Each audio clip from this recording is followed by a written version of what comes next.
ہاں بس 15 منٹ.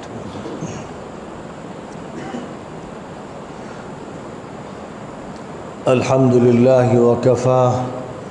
وسلام علی عباده الذین اصطفى اما بعد. عزیز طالب علموں، رائے پور کے مدرسہ فیض ہدایت رحیمی میں بہت پہلے میری حاضری ہوئی تھی. مولانا عبدالعزیز صاحب رحمۃ اللہ علیہ سے بڑا تعلق تھا. مدرسہ مظاہر علوم سہارنپور میں بھی اور یہاں پر بھی میری ایک مرتبہ حاضری ہوئی. اب اللہ تعالیٰ کا فضل ہے کہ مدرسہ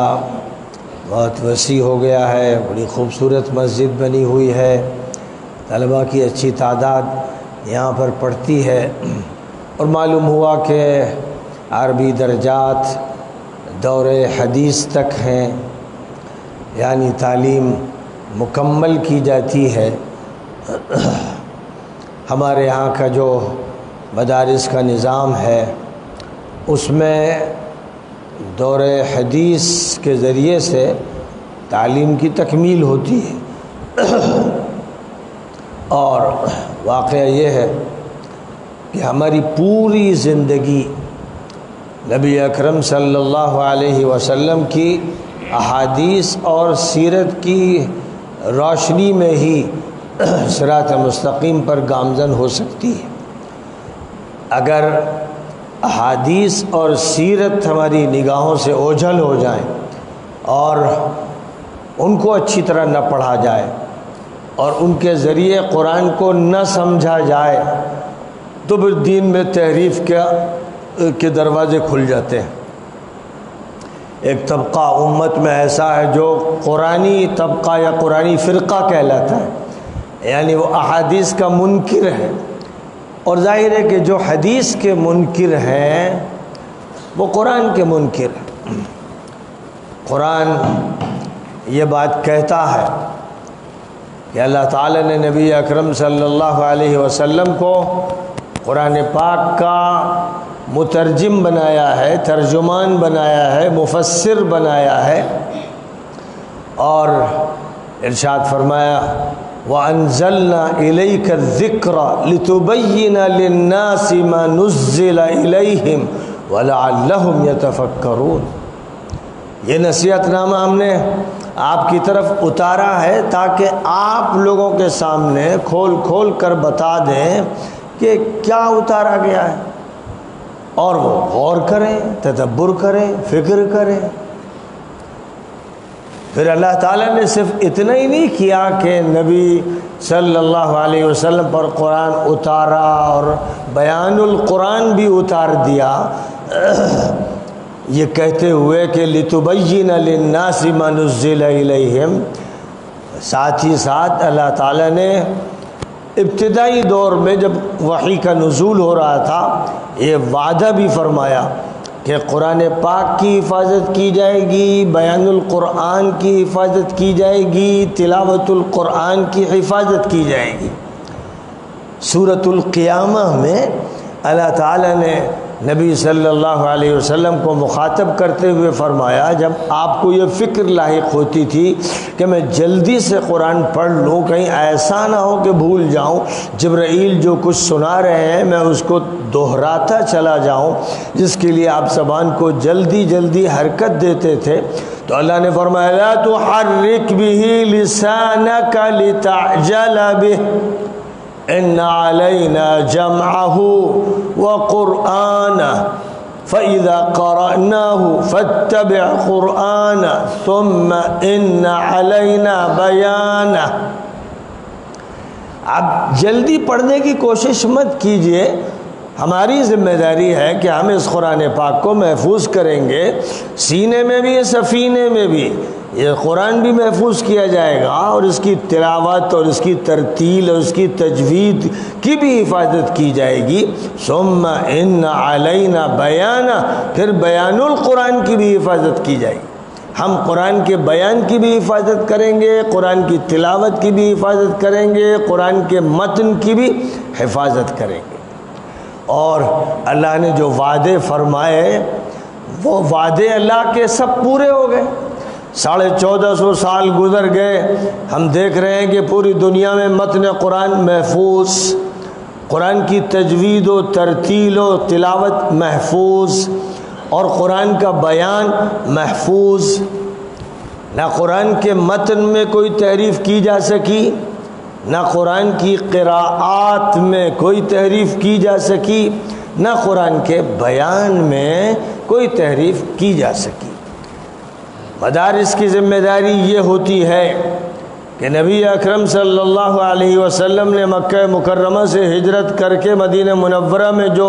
سب سے پہلا مدرسہ روئے زمین پر قائم فرمایا، ہر مدرسہ اسی سے پیوستہ رہے، ہر مدرسہ اس سے مربوط ہو، ہر مدرسے کا نظام، ہر مدرسے کا نصاب، ہر مدرسے کا طریقہ کار وہی ہو جو مدرسہ رسول صلی اللہ علیہ وسلم کا تھا۔ جتنا زیادہ ہم اپنے نبی صلی اللہ علیہ وسلم سے قریب ہوتے چلے جائیں گے، اتنا ہی اسلام سے قریب ہوتے چلے جائیں گے، اللہ سے قریب ہوتے چلے جائیں گے، تمام انبیاء سے قریب ہوتے چلے جائیں گے، فرشتوں سے قریب ہوتے چلے جائیں گے۔ اور جتنا زیادہ اس مدرسے سے دوری ہوگی، اس مدرسے کے نظام سے، نصاب سے، طریقہ کار سے، طریقہ تعلیم سے، طریقہ تربیت سے، طریقہ تزکیے سے، طریقہ جہاد سے، طریقہ جد و جہد سے جتنی دوری ہوتی چلی جائے گی، اتنے ہی زیادہ خطرات بڑھتے چلے جائیں گے، فتنے پیدا ہوتے چلے جائیں گے، گمراہیوں کے دروازے کھلتے چلے جائیں گے۔ اس لیے مدارس کے طلباء در حقیقت قرآن پاک اور حدیث نبوی کے لیے اس طرح تیار کیے جاتے ہیں کہ یہ قرآن اور حدیث کی محافظ ٹیمیں ہوں، ان کا دفاع کرنے والی ہوں، ان کی ترجمانی کرنے والی ہوں، اور دنیا انسانیت پر ان کی حجت قائم کرنے والی ہوں۔ مدرسے میں جن کو تیار کیا جاتا ہے وہ صرف مدرسے کے لیے تیار نہیں کیا جاتا ہے۔ اگر مدرسے میں پڑھیں، پھر مدرسے میں جائیں، وہاں پڑھائیں، پھر مدرسے میں جائیں، اگر یہ ایک سلسلہ بن جائے، ایک ایسی زنجیر تیار ہو جائے، تو اس کا نتیجہ یہ نکلے گا کہ جزیرے سے جزیرے جڑتے چلے جائیں گے، اور دائرہ محدود سے محدود تر ہوتا چلا جائے گا، اور معاشرے میں جو کردار مدارس کو ادا کرنا ہے وہ ادا نہیں ہو پائے گا۔ نبی اکرم صلی اللہ علیہ وسلم کے ہاں پڑھائی کے لیے نہ 5 گھنٹے طے تھے، نہ 10 گھنٹے طے تھے، نہ 2 گھنٹے طے تھے۔ پڑھائی ہوتی تھی جب آپ چاہتے تھے، درس دیتے تھے، خطاب فرماتے تھے اور تقریر کرتے تھے، اور اس کے بعد جس وقت ضرورت ہوتی تھی کہ جنگل جائیں، وہاں سے لکڑیاں چن کے لائیں، ضرورت ہوتی تھی کہ زمین کی کھدائی کریں، خندق کی کھدائی کریں، یا مسجد کے لیے زمین کھودیں اور اس کی تعمیر کا کام کریں، یا ضرورت ہوتی تھی گھوڑ سواری کریں، یا ضرورت ہوتی تھی کہ سفر میں نکلیں، یا ضرورت ہوتی تھی کہ غزوے میں جائیں، جیسی ضرورت ہوئی ویسا عمل شروع ہو جاتا تھا۔ یہ نہیں ہوتا تھا کہ جو بھی نبی کے پاس آیا اور نبی کی صحابیت کا شرف اس کو حاصل ہوا، اب اس کو بتا دیا گیا کہ صاحب یہاں کورس 5 سال میں ہوگا یا 10 سال میں ہوگا، اور آپ کو روزانہ اتنے دیر پڑھنا ہوگا، اور پھر آپ کو یہ مواقع دیے جائیں گے، اور جب یہاں سے آپ فارغ ہو جائیں گے تو اس کے بعد پھر آپ کے لیے میدان۔ یہ نہیں ہوتا تھا۔ وہاں تو ایک ڈائنمک، ایک فعال مدرسہ تھا، جو تربیت گاہ بھی تھی، اور جہاں سے اسفار بھی ہوتے تھے، اور مجاہدے کی ہر شکل سامنے آتی تھی، اور جو بھی ضرورت ہوتی ایک شہر کی، کسی گاؤں کی، کسی بستی کی، قریب یا دور کے کسی علاقے کی، اور اس ضرورت کے لیے مطلوب ہو کہ یہاں سے طلبہ بھیجے جائیں، ایک ٹیم بھیجی جائے، تو اس کے لیے فوراً نبی صلی اللہ علیہ وسلم کی طرف سے اعلان ہوتا تھا، اور آپ کا امر جاری ہوتا تھا، اس کے مطابق کارروائی فوراً شروع ہوتی تھی۔ تو وہ ایک ایسا متحرک مدرسہ تھا جس کو قرار نہیں، کیونکہ اس مدرسے کے جو معلم تھے نبی اکرم صلی اللہ علیہ وسلم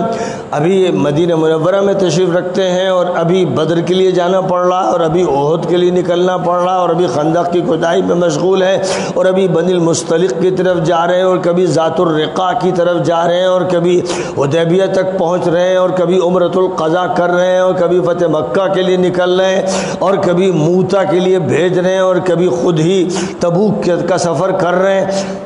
تو سفر بھی اور اقامت بھی اور ہر طرح کی جد و جہد میں نبی صلی اللہ علیہ وسلم شریک ہے، اور جن کو تیار کیا جا رہا ہے انہیں کیا پڑھایا جا رہا ہے؟ ان کو فکر بھی دیا جا رہا ہے، ان کو عبادت کا طریقہ بھی بتایا جا رہا ہے، ان کو سوسائٹی میں رہنے کا سلیقہ بھی بتایا جا رہا ہے، ان کو شادی بیاہ کے اصول بھی ذکر کیے جا رہے ہیں، ان کو فیملی لائف کا جو طریقہ ہے اس کی تفصیلات بھی بتائی جا رہی، ان کو عدالتی احکامات بھی دیے جا رہے، ججوں کا تقرر بھی کیا جا رہا ہے،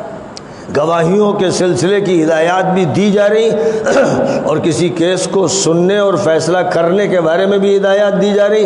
اور وہیں سے پولیس کے افراد تیار ہو رہے ہیں، سیکورٹی کے لیے ٹیمیں تیار کی جا رہی ہیں، اور ریزرو پولیس بھی موجود، اور بارڈر سیکورٹی فورس بھی وہیں پر تیار کی جا رہی ہے، اور وہیں سے کمانڈر تیار ہو رہے ہیں، چیف کمانڈر کو تیار کیا جا رہا ہے، وہیں سے بزنس مین تیار کیے جا رہے ہیں۔ کبھی بزنس کا باب کتاب البیوع میں کھول دیا گیا، کیسے کمپنی بنانی ہے، کیسے انفرادی تجارت کرنی ہے، کیسے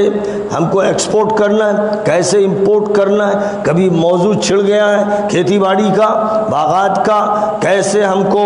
وہ کام کرنا ہے جو باٹنی سے تعلق رکھتا ہے، نباتاتی زندگی سے تعلق رکھتا ہے، اس کے سلسلے میں کیا کرنا ہے۔ کبھی بات کی جا رہی سیاست کی، کیسے نظم و ضبط کو سنبھالنا ہے، کیسے ہم کو ایک سویلین سوسائٹی بنانی ہے، کیسے ہم کو ویلفیئر اسٹیٹ تیار کرنی ہے، اور کیسے پالیٹکس کو سمجھنا ہے اور اس کو پڑھانا ہے۔ تو بات وہ کھول دیا جا رہا ہے۔ کبھی کتاب الامارہ ہے، کبھی کتاب القضاء ہے، کبھی کتاب الشہادات ہے، اور کبھی کتاب وہ ہے کہ جس میں یہ بتایا جا رہا ہے کہ کس طرح بیرونی علاقوں سے تعلقات قائم کیے جائیں، معاہدات کے بارے میں کیا اصول و ضوابط ہے، کن معاہدات کا پاس و لحاظ کیا جائے گا، کن کا نہیں کیا جائے گا، اور ہم کو بر وقت کیسے کارروائی کی جائے۔ ریپڈ ایکشن فورس کی ضرورت ہے، اس کو بھی تیار کیا جا رہا ہے۔ اور اس اعتبار سے کوئی بھی ڈپارٹمنٹ ایسا نہیں ہے کسی سویلین سوسائٹی کا، کسی تمدنی زندگی کا، کسی ریاست کا، کسی حکومت کا، کسی عمارت کا، جس کا ہر ڈپارٹمنٹ جو ہے اس کو تیار نہ کیا جا رہا، اور اس کے لیے مدرسے کے طلباء کو تیار نہ کیا جا رہا ہو۔ یعنی نبی صلی اللہ علیہ وسلم کی جو تعلیم گاہ تھی اس کو مدرسہ کہیے، اسکول کہیے، اس کو آپ یونیورسٹی کہیے، اس کو جامعہ کہیے، یہ تو زبانوں کے الفاظ ہیں، لیکن وہاں جو تعلیم دی جا رہی تھی آپ جانتے ہی ہیں کہ وہ تعلیم فیملی لائف کی بھی دی جا رہی تھی، اور نماز روزے اور زکوٰۃ کی بھی دی جا رہی تھی، اور پالیٹکس کی بھی دی جا رہی تھی، اور زولوجی کی بھی دی جا رہی تھی، اور باٹنی کی بھی دی جا رہی تھی، اور ٹیکنیکل ہینڈ کی بھی دی جا رہی تھی، اور کامرس کی بھی دی جا رہی تھی، اور اکانومی کی بھی دی جا رہی تھی، اور بزنس کی بھی دی جا رہی تھی۔ ہر تعلیم دی جا رہی تھی، اور انہی کو جب آپ پڑھتے ہیں مشکات میں، ترمذی میں، بخاری میں، اور فقہی کتابوں میں، قدوری میں، ہدایہ میں، اور قرآن پاک کی آیتوں میں، سورتوں میں ان کو پڑھتے ہیں، اور پڑھنے کے باوجود نہ آپ بزنس مین بن پاتے ہیں، نہ اکونومسٹ بن پاتے ہیں، نہ ٹریڈرز بن پاتے ہیں، اور نہ آپ کمپنی قائم کر پاتے ہیں، نہ بینکوں پر حاوی ہو پاتے ہیں، نہ دنیا کا جو سسٹم ہے سودی بینک سے فری سسٹم قائم کر پاتے ہیں، اور نہ جو مقابل کے لوگ ہیں ان کو آپ شکست دے پاتے ہیں، نہ ان پر غالب آ پاتے ہیں، نہ سیاست کی سین پڑھتے ہیں کہ سیاست کی تا تک پہنچے اور اس کے بعد کسی بھی ملک کے تمدن کو، وہاں کے نظم و ضبط کو سنبھالنے کی صلاحیت پیدا کریں۔ یہ سب نہیں ہوتا۔ پہلے یہ نہیں ہو رہا تھا طالبان کے یہاں، اور جب نہیں ہو رہا تھا تو میدان جنگ میں تو وہ گھس گئے، پھر ان کو شکست ہو گئی، تمدن کے، حکومت کے سیاست کے میدان میں شکست ہو گئی۔ پھر اس کے بعد ان کے ذہن میں آیا اور ان کے بڑوں کے ذہن میں آیا کہ مکمل تعلیم دے کر کیڈر تیار کرنا ہے، ٹیم تیار کرنا ہے، افراد تیار کرنے ہیں جو پورے نظام کو سنبھالیں، اور اس کو تیار کر کے 20 سال کے بعد انہوں نے امریکہ کو شکست دے دی، اور اب ملک پورے طور پر انہوں نے سنبھالا، فوج ان کی اور پولیس ان کی اور امام ان کے اور خطیب ان کے اور حافظ ان کے اور مولانا ان کے اور قاضی ان کے اور جج ان کے، یہ مرحلہ انہیں حاصل ہو گیا۔ دنیا ان سے چڑھی ہوئی ہے، کیونکہ دنیا چڑھتی ہے حق سے۔ دنیا شیطانی دنیا ہے، ابلیسی دنیا ہے، دجالی دنیا ہے، مکر و فریب کی دنیا ہے۔ اس دنیا پر کبھی اعتبار مت کرنا، اور اس دنیا میں جو طاقتیں حاوی ہیں ان سے بڑی ابلیسی طاقتیں روئے زمین پر نہیں ہیں، اس لیے ان کو خاطر میں نہ لاتے ہوئے اپنے وجود کو مضبوط کرنا ہے، اپنے مشن کو سامنے رکھنا ہے، اور نبی پاک علیہ السلام کا دامن تھامے رہنا ہے۔ اور پھر جو اس مدرسے کے فارغ ہوئے، ابو بکر ہیں، عمر ہیں، عثمان ہیں، علی ہیں، حضرت معاذ ہیں، اور ابو موسیٰ اشعری ہیں، اور ابو عبیدہ ابن الجراح ہیں، اور کتنے ہیں جنہوں نے چھوٹے سے مدرسے میں،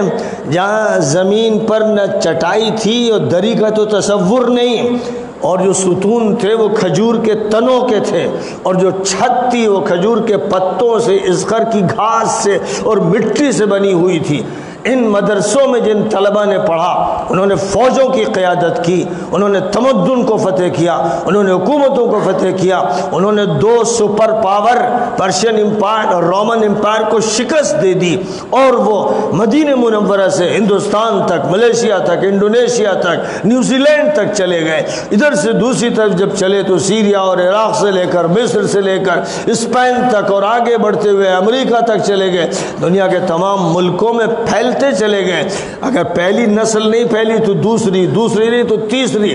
اس طرح یہ سلسلہ چلتا رہا۔ ضرورت ہے کہ ہم اپنے مدرسوں کو اس رخ پہ چلائیں۔ ہمارے لیے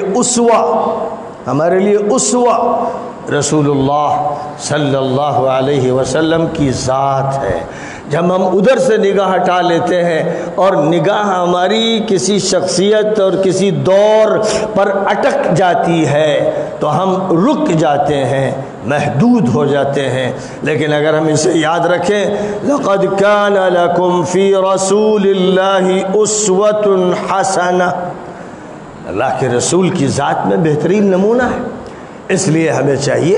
کہ ہم نسبت ان سے قائم کریں۔ یہ حدیث تو سب سنتے ہیں، پڑھتے ہیں، پڑھائی جاتی ہے، سنائی جاتی ہے، صلو کما رأیتمونی اصلی، پڑھو نماز اس طرح جس طرح مجھے پڑھتے دیکھو۔ حج کے بارے میں خذو عنی مناسککم، اپنے اعمال حج کے مجھ سے حاصل کرو۔ بس یہی 2 باتیں یاد رہیں، تمدن مجھ سے لو، سیاست مجھ سے لو، فوج مجھ سے لو، نظام عالمی کو کیسے برپا کیا جائے یہ مجھ سے سیکھو، کیسے تم دنیا کے فاتح بنو یہ سیکھو۔ یہ نہیں پڑھایا جا رہا ہے، بس صلو کما رأیتمونی اصلی لے دے کے 2 سبق رہ گئے۔ یہ سب گڑبڑ ہوا ہے۔ اساتذہ کی خدمت میں درخواست کر رہا ہوں، اور اللہ کے فضل سے یہ درخواست میں نے یہاں بھی کی، خراسان میں بھی کی، اور پڑوسی ملکوں میں بھی کی، اور میں نے یہ درخواست کینیڈا میں بھی کی، اور امریکہ میں بھی کی، اور برطانیہ میں بھی کی، جہاں بھی ملا سب سے یہ درخواست کی کہ نسبت نبی سے جوڑیے، اور جب نسبت نبی سے جوڑیں گے تب بخاری سمجھ میں آئے گی، تب ترمذی سمجھ میں آئے گی، تب مشکات سمجھ میں آئے گی۔ بیچ میں اگر آپ نے روڑے لگا دیے، دیواریں کھڑی کر دیں، خندقیں بنا دیں اور بیچ میں راستے پیدا کر دیے تو پھر مشکل ہو جائے گا۔ اس لیے براہ راست نبی صلی اللہ علیہ وسلم تک پہنچنے کی ضرورت ہے۔ اللہ ہمیں توفیق عطا فرمائے۔ اللہم لک الحمد کما ینبغی لجلال وجہک وعظیم سلطانک۔ اللہم صلی علی سیدنا ومولانا محمد النبی الأمی وعلى آلہ واصحابہ وازواجہ وذریاتہ اجمعین۔ ربنا آتنا في الدنيا حسنة وفي الآخرة حسنة وقنا عذاب النار۔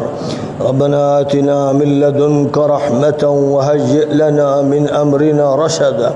اللهم علمنا ما ينفعنا وانفعنا بما علمتنا وزدنا علما وعملا يا أرحم الراحمين۔ اللهم إنا نسألك علما نافعا وقلبا خاشعا ولسانا ذاكرا وعملا متقبلا وتوبة نصوحا ورزقا واسعا وحلالا طيبا وشفاء من كل داء اے اللہ محض اپنے فضل و کرم سے اپنی صفت رحمانی اور صفت رحیمی کے طفیل میں فیض رحیمی کے اس مدرسے میں ایسے فیضانات نازل فرما دے، آسمان سے عرش بری سے ایسے فیضانات نازل فرما دے، ایسی برکات عطا فرما دے، زمین سے ایسے چشمے جاری فرما دے کہ یہاں کا ہر طالب علم، ہر مدرس، ہر خدمت گزار نبی پاک علیہ السلام کے دامن کو تھام لے اور نسبت محمدی کو حاصل کر لے۔ اے اللہ رحمان الرحیم، جو تیرے بندے رحیم کی نسبت کے ساتھ تجھ سے تعلق رکھنے والے تھے اور جنہوں نے تیرا نام لینا سکھایا اور تیرا نام لیتے لیتے دنیا سے رخصت ہوئے، اور جنہوں نے تیری ذات کے ساتھ تعلق کا طریقہ بتایا اور اسی کو بتاتے بتاتے تیرے پاس چلے گئے، اے اللہ ایسے صدیقین اور ایسے صالحین کی ہمیں بھی نسبت عطا فرما اور ان کے راستے پر چلنے کی توفیق عطا فرما، اور اپنے نبی پاک علیہ السلام کی حدیثوں کو اس طرح سمجھنے کی توفیق عطا فرما جیسے نبی کی مجلس میں بیٹھ کر ان حدیثوں کو ابو بکر صدیق نے سمجھا تھا، عمر فاروق نے سمجھا تھا، عثمان ابن عفان نے سمجھا تھا، علی ابن ابی طالب نے سمجھا تھا، اور صحابہ کرام نے سمجھا تھا، اہل بیت رسول نے سمجھا تھا۔ اے اللہ جس طرح انہوں نے سمجھا اور عمل کر کے دکھایا، ہمیں بھی وہ سمجھ عطا فرما، وہ عمل عطا فرما، وہ اخلاص عطا فرما، وہ قبولیت نصیب فرما محض اپنے فضل و کرم سے۔ اے اللہ ہم سب کی دعاؤں کو قبول فرما۔ ربنا تقبل منا انک انت السمیع العلیم وتب علینا انک انت التواب الرحیم۔ صلی اللہ تعالی وسلم علی